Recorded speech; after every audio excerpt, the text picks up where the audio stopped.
संघर्ष ना करना पड़े, मुश्किलें ना आए जिंदगी में। भगवान ने अगर कभी सुन ली ना तो बहुत बुरा हो जाएगा, मालूम। भगवान से जो मांगते हो ना, मुश्किलें ना आए, संघर्ष ना करना पड़े, कभी अगर सुन लिया भगवान ने तो बहुत बुरा हो जाएगा। क्यों? मजदूर बना देगा वो। मजदूर, रिक्शे वाले, इनकी जिंदगी में कोई संघर्ष नहीं होता। इनको सुबह उठना है, काम पे जाना है, शाम को पौवा लगाना है, घर में आके परिवार वालों से मारपीट करना और सो जाना, यही इनका डेली का रूटीन है, कोई दूसरा संघर्ष नहीं। लेकिन आदमी जितना बड़ा होता है संघर्ष होता है भैया। शाहरुख खान आज भी परेशान है, अमिताभ बच्चन परेशान, मतलब उनकी परेशानी का लेवल अलग है, काम अलग है। अंबानी आज भी छुट्टी नहीं ले सकता।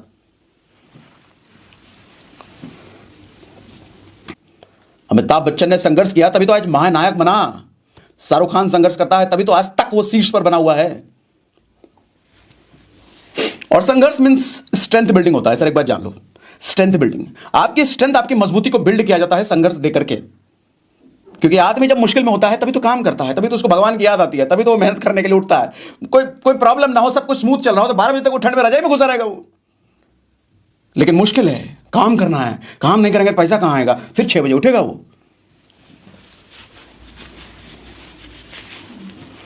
लोग क्यों संघर्ष नहीं करते? झेलना नहीं चाहते ना, सब कुछ आराम आराम से हो जाए। भगवान से अगर कुछ मांगना है तो शक्ति मांगो, कि संघर्षों से लड़ने की शक्ति मिले। क्योंकि एक चीज तो तय है कि संघर्ष हर आदमी की जिंदगी में है, तो आपको चाहिए उससे लड़ने की शक्ति। क्योंकि जितने बड़े संघर्ष से लड़ोगे, जितने बड़े संघर्ष का सामना करोगे, अचीवमेंट उतनी बड़ी आएगी, कामयाबी उतनी बड़ी आएगी। लाख रुपए कमाना है तो लाख रुपए के हिसाब से संघर्ष मिलेगा। 1 करोड़ कमाना है तो 1 करोड़ के हिसाब से बड़ा संघर्ष, 10 करोड़ कमाना है 10 करोड़ के हिसाब से और बड़ा संघर्ष, अरबपति बनना है तो और बड़ा संघर्ष। तो संघर्ष जितना बड़ा, कामयाबी उतनी बड़ी। तो इसलिए भगवान से यह मांगो कि भैया शक्ति दे मुझे, जितना भी बड़ा से बड़ा संघर्ष है उससे लड़ने की शक्ति दे मुझे। और साथ में एक और चीज मांगना, बुद्धि मांग लेना थोड़ी, विनम्रता मांग लेना थोड़ी, समझ मांग लेना थोड़ी। बुद्धि और समझ इस चीज के लिए कि सही और गलत में डिसाइड कर पाओ कि क्या सही है और क्या गलत है। महाभारत में कर्ण, वो डिसाइड ही तो नहीं कर पाया सही क्या गलत क्या, सही क्या गलत क्या, सही क्या गलत क्या, इसी में पूरी जिंदगी झूलता रह गया। वो ताकतवर था लेकिन दुर्योधन के नाम का चश्मा घुमा के रखा पूरी टाइम, पूरी जिंदगी। दुर्योधन का मतलब क्या समझते हो आप? दुर्योधन का मतलब कोई आदमी नहीं, दुर्योधन का मतलब बहुत सारी चीजें होती है। दुर्योधन का मतलब गलत, हमेशा गलत ही तो करता था वो। दुर्योधन का मतलब खुद की ताकत को ना पहचानना। दुर्योधन का मतलब खुद की ताकत पर, अपनी स्ट्रेंथ पर काम ना करना। दुर्योधन का मतलब हमेशा दूसरों को नुकसान पहुंचाने का सोचते रहना। दुर्योधन का मतलब कमजोरी, कमजोर इंसान। और दुर्योधन का मतलब यह भी उस कमजोरी की वजह से अपने पूरे कुल का, अपने परिवार का सर्वनाश कराने वाला। उस दुर्योधन नाम का चश्मा इसने पूरी जिंदगी लगा करके रखा। इसको समझ में नहीं आया भाई क्या करूं, मैं धर्म पे रहूं, अधर्म पे रहूं, सही करूं, ये करूं, वो मर गया लास्ट में। मैंने अभी कुछ दिन पहले एक कर्ण पर वीडियो क्लिप, ऐसे सेशन का कोई वीडियो क्लिप डाला था यूट्यूब पर, तो उसमें कुछ कमेंट्स आए कि सर आपको कर्ण के बारे में नहीं पता, कर्ण बहुत महान था, ये था वो था। मैं कहूं बेवकूफ, पूरी पता ही नहीं इनको। सुनो समझाता हूं।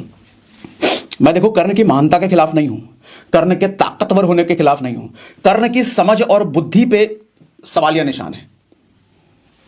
मैं कर्ण को ना अक्सर, अभी मैं कुछ दिनों पहले एक मूवी देख रहा था सुपर 30 ऋतिक रोशन वाली, तो उसमें आनंद कुमार का रोल वो निभाया ना उन्होंने, तो मुझे वो देखकर महाभारत के कर्ण में कुछ सिमिलैरिटीज दिखी। समझाता हूं, समझना ध्यान से। उस फिल्म में मैंने देखा कि आनंद कुमार को ताकत थी, उनके पास ताकत किस चीज की? मैथ्स की ताकत, ज्ञान की ताकत भरपूर उनके पास, सामर्थ्य भरपूर, ताकत भरपूर, लेकिन उनको मौका नहीं मिला। मौका किस लिए? विदेश जाना चाहते थे पढ़ने के लिए, पैसा नहीं था विदेश जाने के लिए, छूट गए बेचारे। मतलब ताकत भरपूर है, सामर्थ्य भरपूर है, लेकिन मौका नहीं मिल रहा अपनी ताकत को प्रूफ करने का। उस आदमी ने क्या किया? उस आदमी ने अपना इंस्टीट्यूशन चलाना शुरू कर दिया इंडिया में रहकर के। कर्ण के पास भी ऐसे ही था, कर्ण के पास ताकत था, भरपूर था ना, और उस ताकत को दिखाने का मौका कभी नहीं मिला उसको। लेकिन कर्ण ने क्या किया? दुर्योधन की गोद में जाकर के बैठ गया। ये बिल्कुल इसी तरीके से है। आनंद कुमार भैया अपना इंस्टीट्यूशन ना चला के कहीं किसी की नौकरी पकड़ लेते, नौकरी तो मिल ही जाती ना आराम से उनको, जब ज्ञान है, इतने बड़े ज्ञानी है, लेकिन नौकरी नहीं किया, कहीं जाकर किसी गोद में नहीं बैठा। कर्ण जाकर के गोद में बैठ गया दुर्योधन के, है भाई तुम ही मेरे माई बाप, और दिया के बदले में छोटा सा राजा बना दिया। उस राजे में वो बेच दिया अपने आप को, मैं तो ये कहूंगा अपने आप को बेच दिया उसने कर्ण ने, इतना ताकतवर, इतना सामर्थ्यवान होने के बावजूद। जब महाभारत में दिव्य ज्ञान कृष्ण दे रहे थे ना, महाभारत के युद्ध में 4 लोगों को कृष्ण ने दिव्य ज्ञान दिया था। एक अर्जुन, जो गीता में लिखा गया है, एक द्रोणाचार्य को महाज्ञान दिव्य ज्ञान दिया गया था, एक भीष्म पितामह को दिया गया था, और चौथा कर्ण को दिया गया था। उस दिव्य ज्ञान में कर्ण की और कृष्ण की बातचीत हो रही है। उसमें कृष्ण से पूछते हैं कर्ण कि वसुदेव क्या मुझे कभी भी मौका नहीं मिलेगा अपनी शक्ति दिखाने का? मैंने पूरी जिंदगी मेहनत की, अपनी शक्ति को अर्जित करने में ध्यान लगाया, इतनी मेहनत की, अपने ऊपर काम किया, लेकिन विडंबना देखो, भाग्य मेरे साथ ऐसा खेल खेल रही है, मुझे कभी मौका नहीं मिला शक्ति दिखाने का, तो मुझे मजबूरी में दुर्योधन के साथ बैठना पड़ा, उसकी गोद में जाकर बैठना पड़ा, उसने मुझे राजा बनाया। तो कृष्ण बोले, अरे बेवकूफ आदमी, तुम्हारे पास शक्ति तो तुमने हासिल कर ली, लेकिन दूसरे के यहां नौकरी करने क्यों चले गए? मतलब दुर्योधन की गोद में जाकर क्यों बैठ गए? उस शक्ति का इस्तेमाल तुमने गलत किया। तुम अगर चाहते तो परशुराम जैसा बन सकते थे। परशुराम ने क्या किया था? परशुराम थे ब्रह्मचारी, और उनके पिता को क्षत्रियों ने मार दिया था।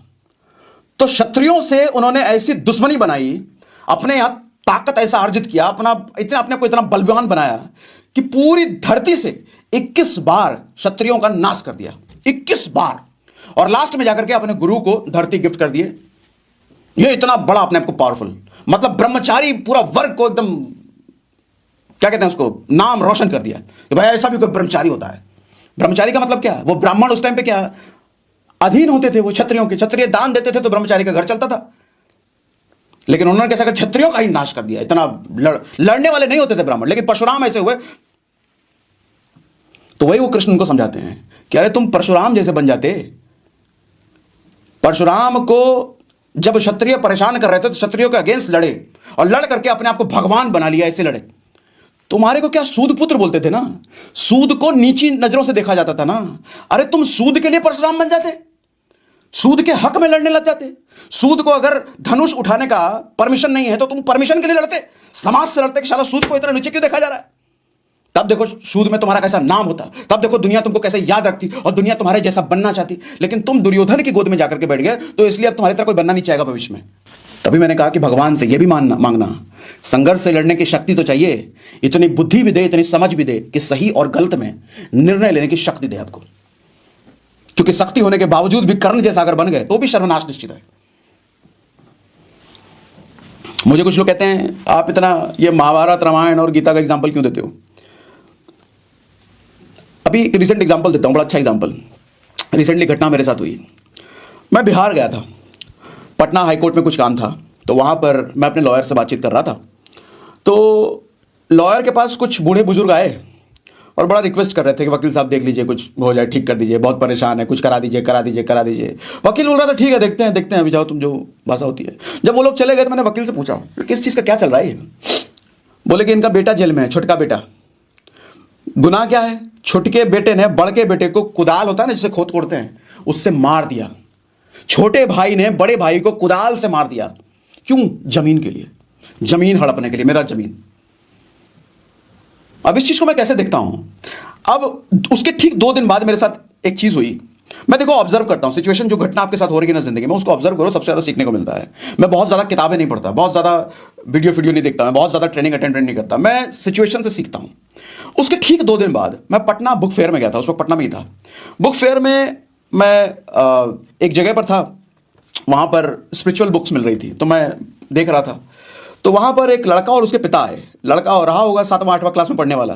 तो लड़का कहता है पापा मुझे गीता खरीदना है, भगवत गीता। तो उसके पापा कहते हैं कि अभी तुमको इस भगवत गीता की जरूरत नहीं है, अभी तुम अपना क्लास वाला सिलेबस वाला बुक पढ़ो, उसके बाद 10वां के बाद 12th के बाद जब नौकरी करने लग जाओगे तब भगवत गीता पढ़ना, अभी तुम्हारे को इसकी जरूरत नहीं है। मैं उसके पिताजी को खोपचे में लेकर के आया, साइड में लेकर के आया। तो मैंने अपने बारे में पहले उनको बताया कि मैं ये हूँ, तो थोड़ी रिस्पेक्ट बढ़ गई उनको। फिर वो पूछने लग गए, मैंने उनसे फिर यही बात करी, आपने क्यों मना किया उसको? बोला कभी डिस्ट्रैक्ट हो जाएगा, वो पढ़ना जरूरी है। फिर उनको मैंने अपने कोर्ट वाले के बारे में बताया कि कोर्ट में मैं क्या देख करके आया हूँ। मैं उनको बताया कि अगर उस छोटे भाई ने गीता पढ़ी होती, उस छोटे भाई ने रामायण पढ़ी होती, उस छोटे भाई ने अगर महाभारत अच्छे से ऑब्जर्व किया होता, सर उसमें संस्कार इतना डेवलप हो चुका होता, अपनी संस्कृति को अपना चुका होता, कभी भी अपने भाई के लिए वो नहीं करता। और एक भरत था रामायण में, जो अपने बड़े सब कुछ मिल जाने के बावजूद वो जाकर के वन में रहने लग गया। अपने भाई को नहीं मिल रहा तो भाई उसने खुद ने भी ग्रहण नहीं किया। एक वो भाई था। और आज के टाइम में ये कुदाल से मार देते हैं जमीन के लिए। अरे क्या जमीन को तुम लेकर के जाओगे ऊपर? मरने के बाद तो लेके नहीं जाओगे, सब इधर ही रहेगा।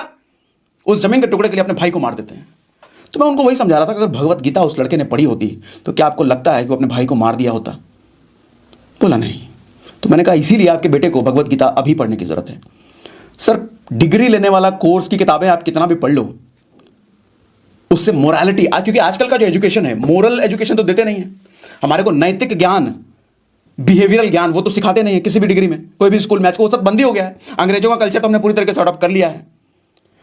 मैंने कहा कि सर ये बच्चा कैसा हो कि ये बच्चा मैट्रिक में 10th में 100% ले आए, 12th में 100% ले आए, लेकिन इसमें लालच की वजह से इसने भी अपने भाई के साथ अगर ऐसा कर दिया, सर एक भगवत गीता ना इसको ऐसा राक्षस बनने से रोक सकता है। इसीलिए भगवत गीता, रामायण, महाभारत, इन सब चीजों को अपनाना जरूरी है। और सिर्फ मोरल नॉलेज नहीं, आपको जिंदगी में आगे बढ़ने के लिए सबसे ज्यादा जरूरी है सर। मजबूत बनाती है अंदर से, ताकतवर बनाती है अंदर से, शक्ति देती है। राम के बारे में पढ़ोगे तो प्रेरणा मिलेगी, अरे बाप रे बाप इतना खतरनाक आदमी।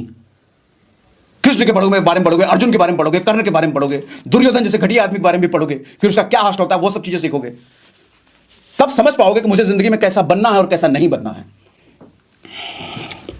देखो जब आपकी औकात छोटी होती है ना, तो लोग आपको मैसेज में ना सिर्फ एक स्माइली भेज करके छोड़ देते हैं।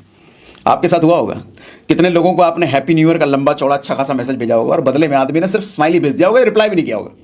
समझ जाओ आपकी औकात छोटी है। और जब औकात आपकी थोड़ी सी बड़ी होती है ना, तो आदमी कुछ शब्दों में लिख करके आपको रिप्लाई करता है। और औकात आपकी जब और बड़ी हो जाती है तो कुछ वाक्य में लिख करके आपको रिप्लाई करता है। और जब आपकी औकात एकदम बवंडर वाली हो गई, तब आदमी फूलों का गुलदस्ता लेकर के आपके घर पे आता है आपको देने के लिए। आज अगर आपके साथ ऐसा हो रहा है, कोई फूलों का गुलदस्ता आपको घर पे देने के लिए नहीं आया, मैसेज से अपना काम कर चला दिया है, तो समझ लो औकात छोटी है। औकात बड़ी करने पे काम करो। और जितने यंग लड़के हैं ना, ये लड़कियों के पीछे भागते रहते हो, सर औकात बड़ी करने पे काम करो। लड़की के, लड़की के पिता, लड़की के माँ बाप सब आपके पीछे लाइन लगा करके आएंगे, यही चाहिए, यही लड़का चाहिए, यही लड़का चाहिए। मजा तब है, मजा जिंदगी जीने का तब है, ऐसे नहीं। कहते हैं मुश्किल वक्त मजबूत इंसान पैदा करता है, और वो मजबूत इंसान आसान वक्त लेकर के आता है, और वो आसान वक्त फिर एक कमजोर इंसान पैदा करता है, और वो कमजोर इंसान मुश्किल वक्त लेकर के आता है, और फिर वो मुश्किल वक्त एक मजबूत इंसान पैदा करता है। ये साइकिल चलता रहता है, चलता रहता है, चलता रहता है। न जाने कितने ऐसे एग्जाम्पल हैं आप, जिसके आप देखोगे कि बाप ने भरपूर मेहनत करके अंपायर बनाया, लेकिन बेटा उस अंपायर को डुबा देता है, चला ही नहीं पाता। कितने ऐसे एग्जाम्पल होंगे। अभिषेक बच्चन, राहुल गांधी, बचपन से सुख में पले, सारी सुख संपदा सब कुछ मिली, मेहनत करने का मौका नहीं मिला, स्ट्रगल झेल नहीं पाया। इसलिए मुश्किल वक्त से भागने का नहीं। अगर मजबूत बनना है, अंपायर खड़ा करना है, तो मुश्किल वक्त तो आपको चाहिए, संघर्ष तो आपको चाहिए। बस भगवान से ये मांगो कि संघर्ष से लड़ने की शक्ति दे दे, संघर्ष दे। भगवान से ये मांगो कि जितना संघर्ष तू दे सकता है दे, लेकिन साथ में एक चीज मांगता हूं, संघर्षों से लड़ने की शक्ति देना। बस लड़ूंगा मैं, हर संघर्ष से लड़ूंगा, हर मुश्किलों से लड़ूंगा, परिस्थितियां मेरा कुछ नहीं उखाड़ पाएंगी, इतनी शक्ति देना बस, और साथ में बुद्धि और समझ जरूर देना। सफलता पाने के लिए सबसे बड़ी क्वालिटी जो मुझे समझ में आती है ना, सबसे बड़ी क्वालिटी, लोग पूछते हैं अक्सर कुछ टिप्स दे दो, ट्रिक्स दे दो। मैं कहता हूं एक क्वालिटी होनी चाहिए, भूख। आप में जितनी ज्यादा भूख है, सफलता की अश्योरिटी उतनी ज्यादा हो जाती है आपके लिए। ये ठीक उसी तरीके से है कि भूखा इंसान जिसको रोटी नहीं मिल रहा ना, वो रोटी का जुगाड़ कहीं ना कहीं से भाग दौड़ कुछ ना कुछ करके कर लेगा वो रोटी का जुगाड़। लेकिन जिसके घर में रोटियों की लाइन लगी हुई है, रोटी जिसको बैठे बैठे मिलता है, वो रोटी के लिए भागेगा नहीं। भूख चाहिए सर। जिस आदमी में जितनी ज्यादा भूख है, वो उतना लड़ने को तैयार रहता है, क्योंकि लड़ेगा नहीं तो मर जाएगा। उसको पता है, उसको कामयाबी की भूख है, उसको अमीर बनने की भूख है, उसको शोहरत अचीव करने की भूख है, उसको समाज में रुतबा पाने की भूख है। और वो भूख तृप्त करने के लिए उसको लड़ना पड़ेगा समाज से, अपनी परिस्थितियों से। उसको पता है, वो लड़ेगा। और जिसमें भूख नहीं होती, कुछ भी कर लो, कितनी भी सुविधा दे दो, कितना भी सपोर्ट दे दो, कुछ भी दे दो, 3,000 दे दो, 10,000 दे दो, 50,000, कुछ भी दे दो, आदमी वो मरेगा ही मरेगा। वो नहीं कर सकता, वो नहीं कर सकता। दोस्तों, जिंदगी में अगर सब कुछ आसानी से मिल जाए तो इंसान कभी मजबूत नहीं बनता। आज की इस वीडियो में सागर सिन्हा सर ने बताया है कि मुश्किलें ही इंसान को असली ताकत देती है। सोचिए, जब सब कुछ सही चल रहा होता है तब हम कुछ नया सीखते ही नहीं, लेकिन जैसे ही मुश्किलें आती हैं हम खुद को बदलने पर मजबूर हो जाते हैं। सागर सिन्हा सर कहते हैं कि मुश्किलें आपको तोड़ने नहीं बल्कि आपको बनाने आती हैं। हर प्रॉब्लम के साथ एक मौका छुपा होता है, सीखने का, आगे बढ़ने का और खुद को बेहतर बनाने का। जिन लोगों ने जिंदगी में बड़ी कामयाबी हासिल की है, उन्हें सबसे ज्यादा संघर्ष देखना पड़ा है, चाहे वो फेलियर हो, रिजेक्शन हो या बुरा वक्त। यही चीजें आपको मजबूत बनाती हैं। अगर आज आपकी जिंदगी में मुश्किलें हैं तो डरिए मत, क्योंकि यही वक्त आपको उस इंसान में बदल रहा है जो आप बनना चाहते हैं। तो अगली बार जब भी कोई परेशानी आए, भागना मत, उसे फेस करो, सीखो और आगे बढ़ो। तो दोस्तों, अगर आपको आज की वीडियो पसंद आई हो और आप भी सागर सिन्हा सर के फैन हो तो वीडियो को लाइक करना और चैनल को सब्सक्राइब करना ना भूलें।